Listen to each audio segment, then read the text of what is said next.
Hello guys, good evening. शाम के बज रहे हैं 4, 4:30, सॉरी 4 नहीं। और गाइस यहाँ मैं आ गई तो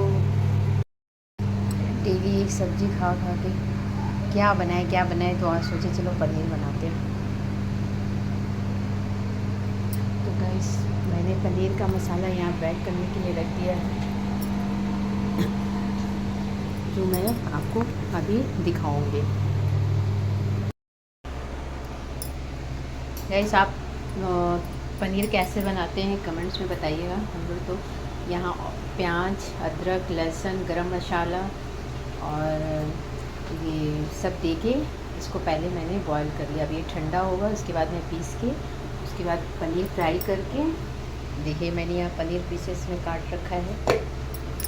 और ये मसाला मैं ठंडा हो जाने के बाद इसको मैंने अच्छे से स्टीम कर लिया है। अब ये ठंडा हो गया, उसके बाद मैं इसे पीसूँगी, उसके बाद आपको आगे का बताऊँगी। गाइस तो देखिए ये शिवांशी आ चुकी है एग्ज़ाम लेके, और सुनिष्का भी आ गई है। सुनिष्का तुम्हारा एग्ज़ाम कैसा रहा बताओ, मैं कल अपने चैनल में डालूंगी। हेलो गाइस, देखिए आप लोगों की दुआएं काम आई और मैंने सुनिष्का अच्छे से एग्ज़ाम दे के आई है। अच्छा। और इसके अंकल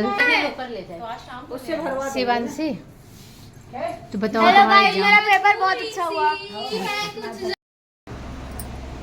गाइस तो ये देखिए मेरा पनीर और लाजवाब तैयार हो गया है, जो मैंने आपको बताया था कि मैं आज खाने में पनीर की सब्ज़ी बना रही हूँ और रोटी। तो गाइस कमेंट्स में बताइएगा कि आप लोग कैसे पनीर बनाते हैं। ऐसे मैं अपना रेसिपी भी कमेंट्स में डाल दूँगी।